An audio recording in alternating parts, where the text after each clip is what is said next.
All right, you have an interesting thesis that that it's not really about the issues where we come out on politics. Tell us what it is about that.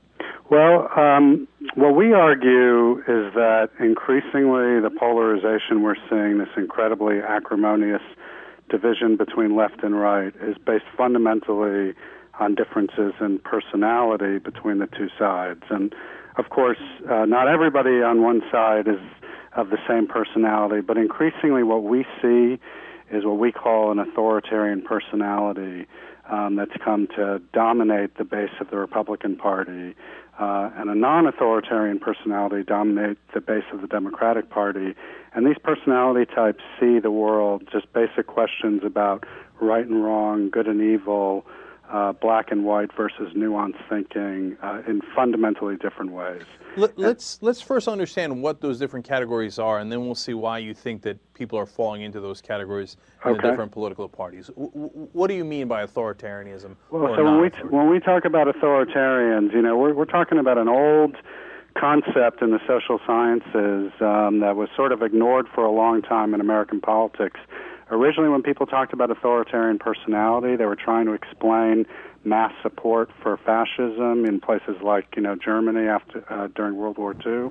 And in American politics, people felt like, well, that's just not a relevant concept in a democratic society. But what we see, and I think what we show, is that there's a certain personality type that needs to see the world in terms of black and white, very clear-cut distinctions. These are folks who are sort of, they don't like nuance, they don't like ambiguity, they want decisive leadership, they'd rather use force than diplomacy, that sort of thing. And those are the sorts of folks that we say typically are high in authoritarian personality. And are the non-authoritarians the opposite? Yeah, well, basically, I mean, you know, the non-authoritarians, they tend to see the world in terms of shades of gray. I think they're much more likely to favor kind of nuance and maybe even hand-wringing before they make their decisions. And so they very much favor people who are deliberate and tolerant and are likely to spend a lot of time thinking about issues before they act. Okay. Now, that makes sense to me, generally speaking. I think that strikes a chord with a lot of people. But are there facts and data to back up that most Republicans are now falling on the authoritarian side and most Democrats on the opposite? Yeah, so, you know, I won't bore your audience with all the statistical details, but we run a series of models that show that, for example, and one thing I should say is that this is something that's relatively new in American politics. I mean, 20 years ago, whether or not you were authoritarian didn't really do a very good job of predicting what political party you affiliated with. And what's happened over the last 20 years is that authoritarians and non-authoritarians have really sorted themselves out between the two political parties, so that when we do statistical models now about the relationship between personality type and whether or not you're a Republican, for example, we find that nothing predicts your party affiliation. I'm talking about demographic variables, ideology, you know, the range of things that political scientists look at to determine whether somebody's likely to be Democrat or Republican. Nothing predicts whether or not you're a Republican or Democrat better than how you score on our authoritarianism scale. So can you give me an example of something on that scale? Well, so what we do is we look at, there's four, this sort of gets into interesting territory, because the way we measure this is we ask people 4 questions about how children should be raised, okay? And so and it's not just us, it's, you know, it's a bunch of different national surveys that have been taken over many years, so there's tens and thousands of responses to these questions. But what happens is that people are asked, they're given 4 pairs of attributes that they think are most important for children to have, and they have to decide for each pair which one they think is more important. So, for example, the 4 pairs are independence versus respect for elders, obedience versus self-reliance, curiosity versus good manners, and being considerate versus being well-behaved. And so for those four pairs, the people who answer independence over respect for elders, self-reliance over obedience, curiosity over good manners, and being considerate over being well-behaved, they would score at the minimum end. Those would be the most non-authoritarian, and the people who answered the four questions the other way would be the most authoritarian. And we have all kinds of ways of showing that how people, because I know a lot of people respond to this and say, well, what the heck do questions about raising children have to do with anything? So we spend a lot of time showing how it is that how people answer these four questions explains very well how they think about the world cognitively and then how that translates into political belief. We're talking to Professor Jonathan Weiler. He's written the book Authoritarianism and Polarization in American Politics. So, of course, then we get to the question of why did it go like this? Because, Professor Weiler, I used to be a Republican, and I was a liberal Republican when such a thing existed 20 years ago in the Northeast. And I am wildly non-authoritarian. Okay. But I had a place in the Republican Party. I no longer do. What happened over these last 20 years where people came into these camps? You know, that's a great question. I should back up. You know, I said that it's 20 years. I think the process has actually been longer than that. I think the story really in some ways starts in the 1960s. The Republican Party is losing, for the most part, election after election for a long period of time from the New Deal forward. In the 1960s, they're looking for a way to split up the New Deal coalition. And they find an issue that's very potent in helping them do that, and that issue is race. They start appealing to race. They start appealing to law and order, crime in the cities, welfare, breakdown of social order, all that sort of stuff. And what we think started happening then was that a lot of Democrats, a lot of white working-class Democrats, who probably had a fairly strong authoritarian outlook, started to give the Republican Party a second look. And then over time, other issues and nobody planned it this way. You know, it wasn't like 40 years ago, Pat Buchanan and Richard Nixon and Kevin Phillips sat down in a room together and said, let's get all the authoritarians to vote for us. You know, all they were thinking about was winning elections. So they start with race, and then they start going after feminism and changing family structures, and then gay rights becomes an issue at a certain point. And so all of these kinds of issues are the kinds of issues that authoritarians and non-authoritarians see the world completely differently, you know, in a way that, for example, on taxes, they won't necessarily see those issues so differently. So when the main political debates are about taxes and about economic policies, these differences between authoritarians and non-authoritarians are not going to be so obvious.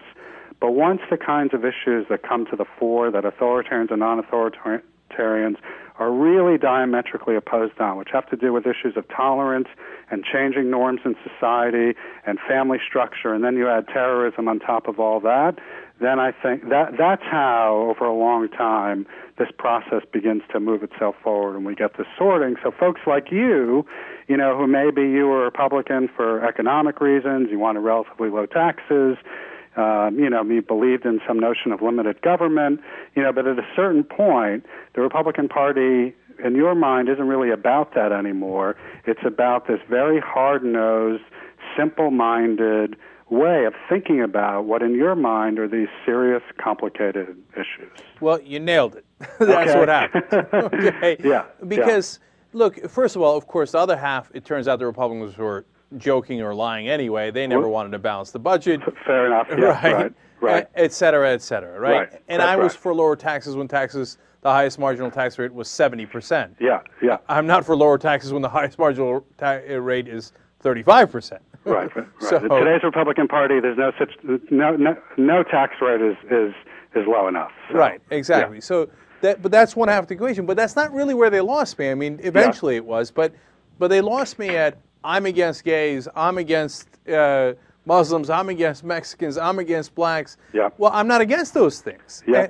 And then you're right, because fundamentally you ask the question of, look, are you open to change or are you not? Yep. And because it's not so much that Republicans, in my mind, and I think part of what you're saying here, is it's not so much that Republicans are racist or bigoted, it's that they're opposed to change. That's right. And So to them, back in the 1960s, giving blacks the rights they didn't have, well, that changes the societal order. Yes. We had it a certain way. Now giving gays the same rights as straights, that changes things. They're afraid of that. Whereas I'm very open to change. So I get pushed to this side and they get pushed to that side. Yeah. Is that That's absolutely right. And you raised a really important point, which is that there's no doubt that authoritarians are, in general, not in every case, of course, but in general, are more intolerant than non-authoritarians. But what's driving that, and you nailed it, what's driving that is their desire for order. That's really the underlying issue here. The underlying issue here is a desire for order and a fear and loathing about anything that's perceived as undermining that order. So if it's, too many immigrants coming across the border, well, they're going to react very strongly to that. If it's high crime rates and media, shows high crime rates with a black face, they're going to respond strongly to that. So it's really order is really the fundamental issue here, and the ability to tolerate disorder to some degree or not, in some ways I feel like is the key dividing line here. And these are the kinds of issues, and I think, you're speaking to this, you feel these issues in your gut. Ultimately, these are not issues that you think about intellectually. I mean, you have arguments and evidence, et cetera, but on some gut level, you think it's wrong to be anti-gay, to discriminate in that way. And somebody on the other side thinks it's just wrong that our society is changing the way it is and that social norms are breaking down, et cetera. And that's the thing about this kind of division is that there's really no room for compromise because this is gut-level stuff that people are experiencing. Professor Weiler, as you were talking, I wrote down a word and underlined it 3 times. Yeah. Fear. Yeah. Because they're so afraid of the change and their order getting turned upside down. Yes. And that's why the Republicans use fear as their main political tactic. Absolutely. And because they're pushing that exact button, because this is not lost on them. They get it. They either get it intellectually or they get it on a gut level, instinctually. They know if I press the fear button, that's going to work with my folks. Absolutely. And, one other thing I want to say about that is that, there's this interesting dynamic because I think at the beginning of these sort of long arcs of political change where, the Republican Party is fishing about for new issues that can help them break up the New Deal coalition, and it's political leaders who settle on issues like race, for example, and make those issues that people are going to think a lot about. But at a certain point, you cultivate a base that reflects the things that you appealed to. So the Republican Party base is now an authoritarian base. And it's no longer the elites. I mean, the elites are using fear in the way that you talked about, but the Republican Party leadership is now, in a way, they have no choice but to keep going down this road. The thing I thought about a lot during the Sotomayor hearings in the summer of 2009 was the Republicans could ill afford to keep alienating Hispanic voters. They're the largest growing minority group in the United States, the fastest growing minority group in the United States. And if they've already alienated basically every African American, how many Hispanics can they alienate at the same time? And yet, what do they do in the Sotomayor hearings? They get Jefferson Beauregard Sessions III, the face of white conservative republicanism, to grill her in these, humiliating ways. And that was not a way to appeal to Hispanic voters. I would say it was not in the party's long-term best political interest to do that. But that's the base that they've cultivated, and that's the base that they need to speak to now. Well, then let me go to a controversial point. Yeah. Given all of this, aren't they always going to be wrong? Okay, and here's what I mean by that. Yeah. Okay, I don't mean what they think of taxes, as you said earlier, because you could disagree whether taxes should be 35, 45, 55%, right? Yeah. And there is no right or wrong answer to that necessarily. It depends on context, etc. Yeah. But if you're fighting against change and change is inevitable, aren't you always going to be on the losing side of history? Well, I mean, my answer to that question would be yes, certainly. I suppose what they would say is, we'll go down fighting rather than allow in these forces that we believe in our gut are going to destroy our society. I mean, I think it's that stark a conflict that we're talking about. Now, my feeling about the long term for the Republican Party is that it happens to be that this is a demographic dead end for them. Because in 30 years, we're going to be a majority-minority country. And they won't be able to continue pursuing this kind of politics, and they will change eventually. Because they really will have no choice. I mean, as long as whites still make up the majority of the electorate and turn out in higher numbers and all that sort of thing, I mean, they could pursue this strategy for a while longer and at least be electorally viable. But at some point they're going to, I mean, maybe I'm being too optimistic. At some point I think they're going to have to change. All right, that might go towards my last question here. And we're talking to Professor Jonathan Weiler. He's co-authored the book Authoritarianism and Polarization in American Politics. What can we do about it? So I do a show every day that tries to reach out to people. And look, sometimes I reach out in harsh ways, but sometimes I beseech, right? Yeah. Is it pointless? Am I never going to get those authoritarians to see what I'm saying based on logic or the different arguments that we use? Well, I mean, it's a great question. I guess I have two answers. On the one hand, I could see trying. It would take a lot of patience and a lot of fortitude to speak to and understand the fear that other people are experiencing. And maybe by doing that, engage them in a conversation where it might be possible to find some middle ground. Well, I understand why you're worried about your job and your family and societal breakdown, but, here's why I don't think gay marriage is really going to affect that one way or the other. So that might be one optimistic way of thinking about it. I guess my feeling is, and this is part of my frustration with the Obama administration, that I think that they have really misread the political climate we're in whatever efforts they made toward bipartisanship. That we're in a political context right now where people do see the world in fundamentally opposed ways, and the Republican Party leadership reflects one pole of that division, and that trying to compromise with that is just completely futile. And I think has really undermined the Obama administration's efforts in all sorts of ways.